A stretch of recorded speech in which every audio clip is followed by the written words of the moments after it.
But the Bible said, finally, my brethren, rejoice in the Lord. To write the same things to you, to me, indeed, is not grievous. But for you, it is safe. Beware of dogs. Beware of evil workers. Beware of the position which worship God. For we are the circumcision which worship God in the Spirit and rejoice in Christ Jesus. Now, let us jump to verse number 7. But what things were gained to me, those I counted loss for Christ.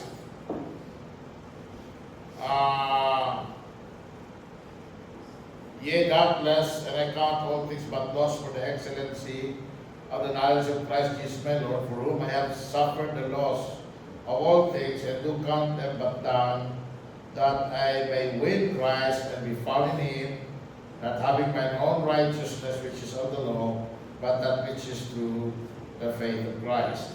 The righteousness which is of God by faith, that I may know him and the power of his resurrection, and the fellowship of his sufferings, being made conformable unto his death, by any means I might attain unto the resurrection of the dead. Ingon sila, this is a difficult verse to understand. Because what does it mean to know him? What is the power of his resurrection? What is the fellowship of his sufferings? By God's grace tonight, we can know this. Amen? Amen. Magaling na ng tulio. Dini makita nato sa sulat ni Apostol Pablo, doon na siya is 7 great aspirations. All of which, kining aspirations niya, nakasentro sa person ni Ginoong Jesucristo. These earnest longings, the Apostle Paul characterized his life, but also should characterize every Christians. Amen? Now, this is not a one-time butang na mahitabo, but it is progressive. Part ni sa tuang growth sa tuang Christian life. Ingon siya, the first aspiration is to know him. In verse number 10. And then in verse number 8, to gain him. Ingon siya, I count all things but loss for the excellency of the knowledge of Christ Jesus my Lord, for whom I have suffered the loss of all things, and to count them but dung, that I may win Christ, not to win Christ, but to gain him. And then number 3, to exalt him. Verse number 20, chapter 1. To be found in him, in verse number 9. Number 5, to attain to the first resurrection. Number 6, to be with him. And number 7, to boast in his name. Of the 7 great aspirations, the first is the most important. To know him. Naman, because the other 6 all built up on the foundation of a Christian's personal knowledge of the Lord Jesus Christ. Ang tanan may soon, naa na siya gasukan sa personal knowledge nato kay Ginoong Jesucristo. You understand that? Now, the Apostle Paul, look at how the Apostle Paul speaks of his personal knowledge of Christ in verse number 8. And notice the importance of each emphasized word. Yung siya, knowing Christ. Amen? That I may know the knowledge of Christ. Knowing Christ Jesus. And knowing Christ Jesus, my Lord. Amen? So, may progression. Knowing Christ as the Son of God. Knowing Christ as your Savior. Knowing Christ as your Lord. And knowing Christ as your and knowing Him, knowing Christ Jesus, Lord, as your personal Christ, your personal Savior, and your personal Lord. Now, Paul reckoned that to know the Lord was an excellent thing, that it was well worthwhile losing everything else to gain this knowledge. Kung imong tanawon, ingon si Paul, you know, I have everything to gain in this world. Pero baliwa na ko nga nangawala na. Because giving these things up, you know, made me gain the Lord Jesus Christ in my life. But pasabot, bisag unsa pa ang naa sa kalibutan, mas importante yun alang sa Kristohanon si Ginoong Jesucristo. You know, even if it means a loss of your business, a loss of your job, a loss of your wealth, a loss of your faith. Amen? Even at worst, the loss of your life. If it means you, me, us gaining the Lord Jesus Christ. So, kung sa may kinahanglan na itong mahibawan kay Ginoong Jesucristo, first, knowing His person. All vital Christian experience begins when we come to know not only about the Lord, but when we come to know Him personally.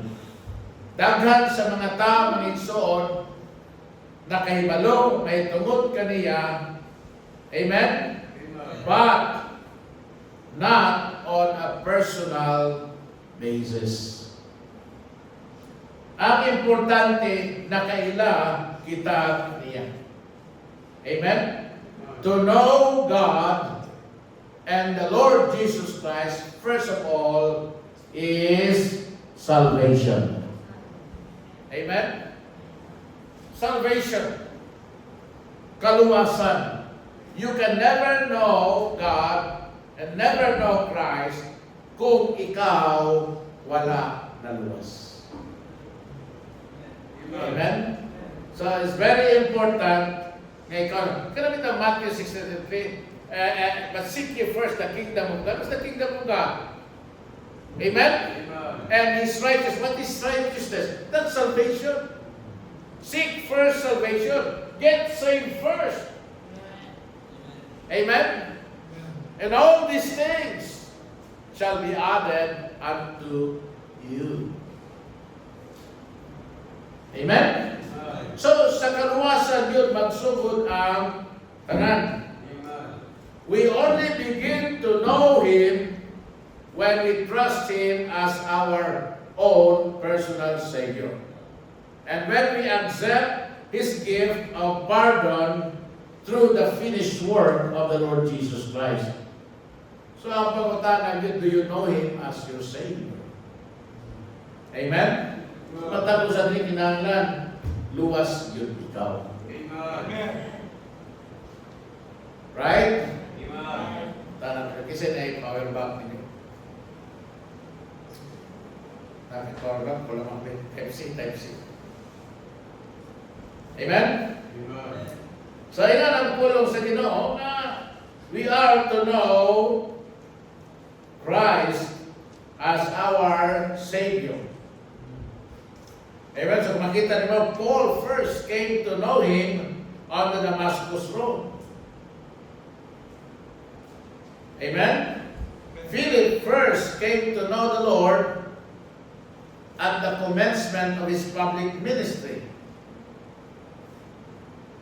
But the more important thing is, not only na nakailatan ni Jesus Christ, easy pa itong maluluwas because that's just the beginning, but kinahanglan mo progress na from there.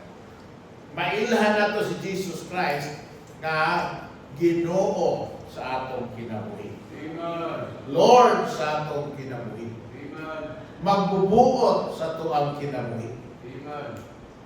Amen? Amen. Dili kita ang magbubuot, kundi si Ginoong Yesu Kristo. Amen. So, nakaon din. Automatic, no? So to know His person, He is Christ, the Son of God, the only begotten Son of God. He is God, amen? Amen. Manifest in the flesh. And then He is Jesus, our Savior. And then He is our Lord, Amen. our Master. Di kay siya si Hesus Kristo ang manluluwas. You know, dili ingon na ang atong statement. Siya si Hesus Kristo ang akong Ginoo o akong manluluwas. Amen. Amen? Amen. You can say ato, but more than that, you can say ako. Amen? Muna yung ni Paul nga, I want to know Him. Sabi tayo, Lord, I want to know You more. Because there's a lot about the Lord Jesus Christ that we do not know. About ang Ginoo, He is love. Pero how does He love us? You know, unsa man ang iyang paghigugma na. Unsa man siya kung mahigugma. Amen? Amen. So, because if you know Him, we can articulate Jesus Christ. Sa atong kinabuhi o sa atong pagpresentar kaniya ngadto sa uban. Nagwali mi dito na ay backslider.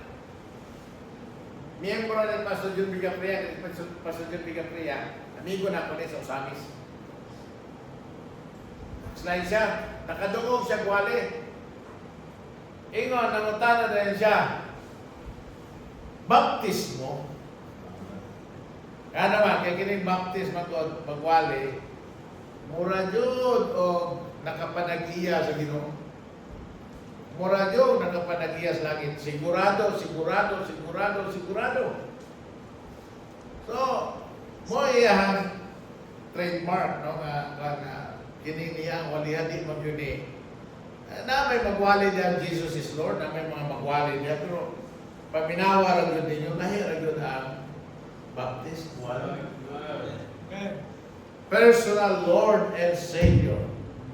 Relasyon sa Diyos, pinaagi ni Ginoong Kristo. Amen?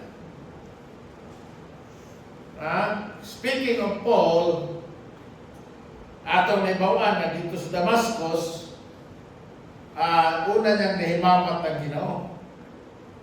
Nakaila siya sa Ginoo. Pero in verse 10, ningon siya that I may know Him. But pasabot, nakaila siya ni Jesus Christ as His Savior, but, you know, until 30 years later, he's still learning about Christ.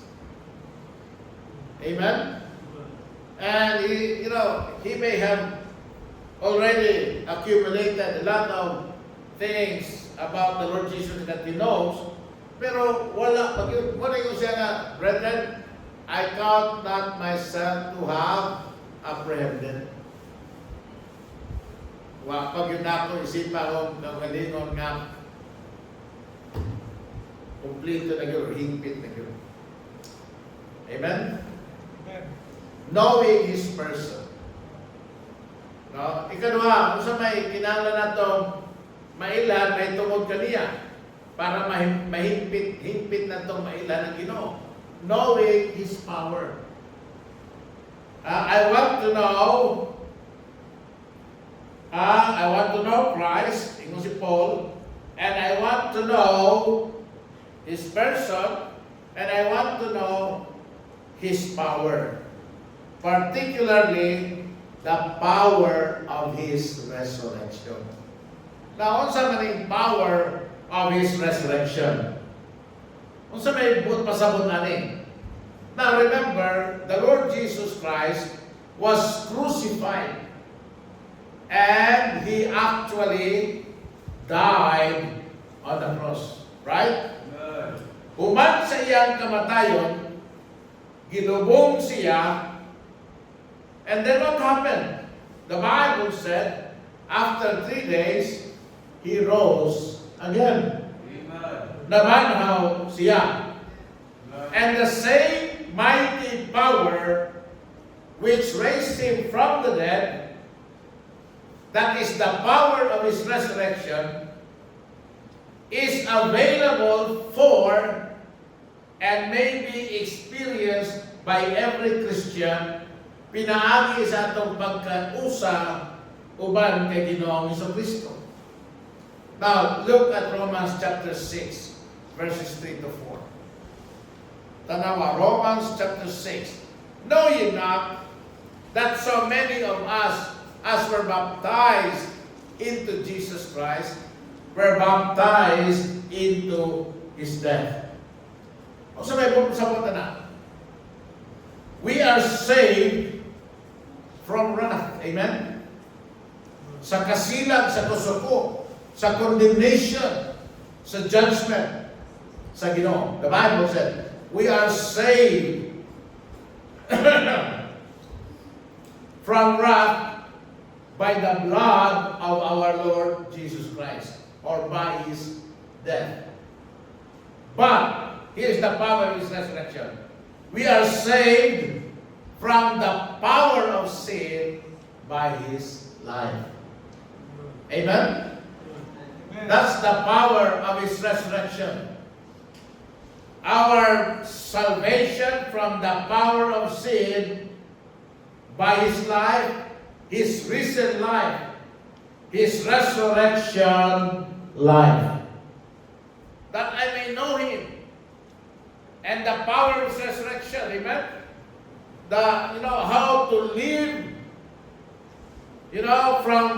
from knowing Christ, how to live to be victorious over sin. Mo na ibon pasabutan na, gusto na kong mahibaw ang power sa iyong resurrection. Gusto na kong mahibaw kung saan. Amen? Pinaagi kay Kristo din, pinaagi sa pastor, pinaagi sa mamagral, kay ang atong sa panaginan, ang Kristohano man. Pag maayong yung kinabuhi, believe kayo niya, pero pag madahon siya, we have every reason in the world to also backslide. Backslide maganin siya. Amen? Wala maganin siya po simba, di maganin siya po tithes, uminom na maganin siya. Pero, you know what? Ang ato ang pakigbisog sa Kristohanong kinabuhi, batok sa sala, ang atong panagingnan sa Ginoong Jesucristo. The Bible said when Jesus Christ was here, He was tempted in all points, but He never sinned. Ngano wala man siya kasala? Ngano nga bisa naa sa human flesh? Bakit ang maminawanas? Jesus Christ, tao. Amen? When He was here on earth, He was 100% human. And the Bible said, gigutom siya. The Bible said, gikapoy siya. The Bible said, sama sa ito ang gisinati. He was tempted, amen? He was provoked many times. Pero the Bible said, He never sinned. Amen? Sa una, hindi na posible sa tuwa. Pero karon it's possible. Why? Because the Bible said, we are crucified with Christ, nevertheless we live. Yet that I but Christ liveth in him. That's the power of his resurrection. Amen. Ang atong kinabuhi karon, kinabuhi kay Kristo. Amen. And usa ka butang ang kinahanglan natong katunan kay Ginoong Hesukristo is kung saon nga ma-overcome nato ang kangilaran, ang pagpakasala. That's the power of his resurrection. Amen? Amen. The Bible said in Hebrews chapter 7, verse 25. And then we compare that sa Jude 24. Hebrews 7:25. Ingon siya niya, wherefore he is able also to save them to the uttermost, amen? That come unto God by him, seeing he ever liveth. Tiya mo ng power sa resurrection of Jesus Christ. Amen? Amen. To make intercession for them. Now go to Jude 24. Jude, verse number 24. Now unto him that is able to keep you from falling. Amen? He is able to save you to the uttermost because he is able to keep you from falling. Do you see that verse? Amen? You can never say lose your salvation because Jesus Christ is able to keep us from falling. He is also able to present us faultless before the presence of his glory with exceeding joy. So we can live a faultless life through Christ. That's the power of his resurrection. Amen? Matarong ang pagkinabuhi. Right? Amen? Muna ang power of his resurrection. I want to know that. I want to learn that. I want to experience that. And then you can know his person, knowing his power, and then knowing his passion. Ingon siya, I want to know the fellowship of his suffering. Amen? Ingon siya din niyo sa Philippians chapter 3. Palit na, Philippians chapter 3. Ingon siya that I may know him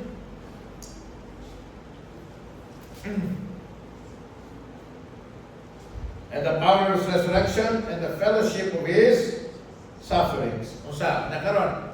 Unsa may pasabot ng fellowship of his sufferings. This means to share with Christ the reproach, the ignominy, the scorn.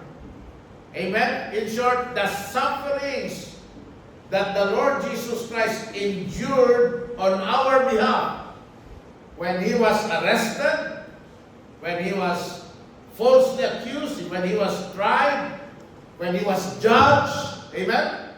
When he was crucified. Colossians 1:24.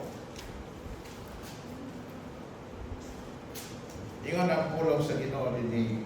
Who now rejoice in my sufferings for you, and fill up that which is behind of the afflictions of Christ in my flesh, for his body's sake, which is in Christ, which is the church. So, dini ingon si Paul, kasuffer ko. Amen? The afflictions of Christ in my flesh. But pasabot sa kinabuhi ni Apostol Pablo, sa iyahang lawas, na-experience niya ang suffering ni Christ. Because atong nahimawan na si Apostol Pablo, sama ni Kristo, sinabi siyang reproach, ignominy, scorn, amen? pagbutang-butang, pagpasimala, pagdagpal. Now, Philippians chapter 1 verse 29. Ingon ang Bible sa Philippians 1:29. Ingon siya, "For unto you is given in the behalf of Christ, not only to believe on Him, but also to suffer for His sake."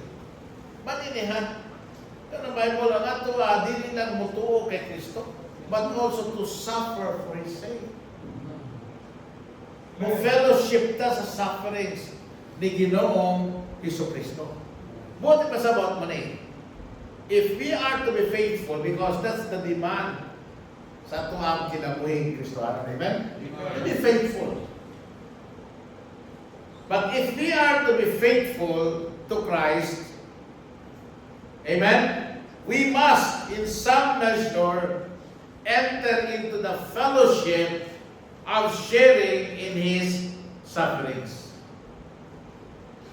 Dili ta may mong faithful kung ingon na ba ang Bible? Yeah, and all that will live godly in Christ Jesus shall suffer persecution.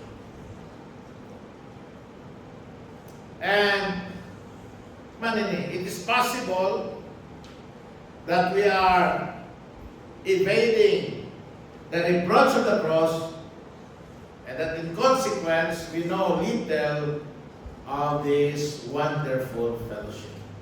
Abi ninyo, pait ang musafir kay Kristo. Dili, oy! Amen? Nindot na. Nindot. Ang ato magkong naibawan sa suffering, kanang watay bugas, kanang nasakit ta, which is normal sa kinabuhi na to, na masakit ta, maglisod ta. Pero kanini ang sufferings of Christ is kanang naan sa atong pagkinabuhi na matarong. Amen? Amen. And because we want to be faithful to Him, we serve Him, we present Him, we stand for Christ. Amen? Amen. We proclaim Christ, Amen. we identify with Christ. Because people do not like Jesus Christ, because the devil, the unbelievers, the blind, the evil minds of the darkness hate Christ. Amen? Amen. Musafir ta, ha? Amen. Muna'y gusto ma-ibawan ni Paul. Amen? He wants to know how the Lord felt when He was scorned, when He was ridiculed, when He was reviled. Amen? When He was crucified. Kay di yun nimo masabtan ang imuhang salvation. Ang katagis, kanindot, ka-glorious sa imong salvation. Hangtod dili nimo masinati ang suffering ni Jesus Christ sa imong pagtuo, sa imong pagsalig kaniya. Amen? Amen. And then, knowing His purpose. Knowing His person, knowing His power, knowing His passion, and then knowing His purpose. Tanawin ng Bible, chapter 3.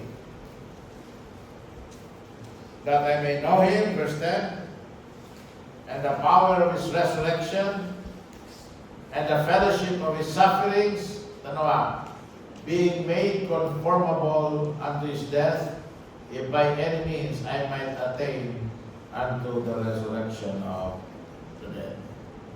Being conformable unto His death. Hindi niyo makita, di yun pwede ang compromise sa Christian. Kung mamatay, magaling na mamatay ka, kanang na sama kita kay Kristo. Nagbarog kita kay Kristo. nagpabilin kita kay Kristo. Kung muantos maganita niya, mamatay tas magantos, namatay ta kay miantos ta kay Kristo. Amen? That's what it means. Conformable unto Him in His death.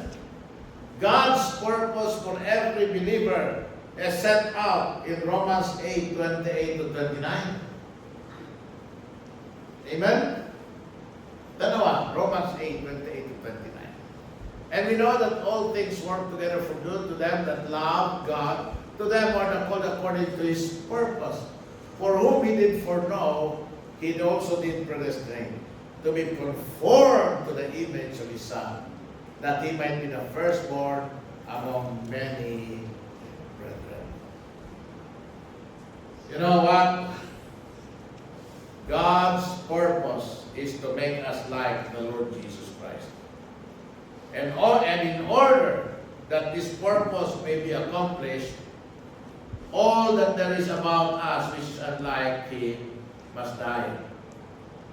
When our Savior died, in the purpose of God, we died also. Punayin ko ng Bible sa Romans chapter 6, verse number 2. Ino siya diya. God forbid, how shall we that are dead to sin live any longer therein? Verse 4. Therefore we are buried with Him by baptism unto death, that like as Christ was raised up from the dead by the glory of the Father, even so we also should walk in newness of life. Verse 5. For if we have been planted together in the likeness of His death, we shall be also in the likeness of His resurrection. Verse 6. Knowing this, that our old man is crucified with Him, that the body of sin might be destroyed, that henceforth we should not serve sin. Kung masabot yan namin, so when you want to be conformed to the death of the Lord Jesus Christ, you must cease serving sin. Amen? Wala mo. Tanan na sala. Kailangan mo, undang mo, ni mo na siya mong ginagawa. If you are to know Christ. Amen? Verse 2, verse 2. Yun ang Bible sa verse 2. God forbid, how shall we that are dead to sin live any longer therein? Muna yung Bible sa verse 11. No. Likewise reckon ye also yourselves to be what? Dead indeed unto sin, but alive unto God through Jesus Christ, our Lord. Isip mo yung kunin mo, ang imong pagalingon na atay kayo ngadto sa sala. Apan buhi ngadto sa Dios. Biyagi ni Ginoong sa Kristo na ato Ginoo. Amen? That's God's purpose in our lives. We daily count ourselves dead to sin and to all that is contrary to the will of God. Muna ang kamaturan sa Galatians 2:20. I am crucified in Christ. Namatay yung kata, diba? Amen? Nevertheless, I live. Yet not I. Na hindi naman ikaw. Because hindi mo naman mag-iisip na pagaling ng mapatay sa salat. Amen? But Christ liveth in me. And the life which now I live in the flesh, I live by the faith of the Son of God, who loved me and gave Himself for me. Amen? To know His person, to know His power, to know His passion, and to know His purpose. That is what to know. How to know the Lord fully. Amen? Amen. You know, magpanalangin na ito karong gabi. Let us now all stand up and then pick the gospel, pick the prayer request. Hindi pa rin ito ba? Ganit-ganit kita masugay.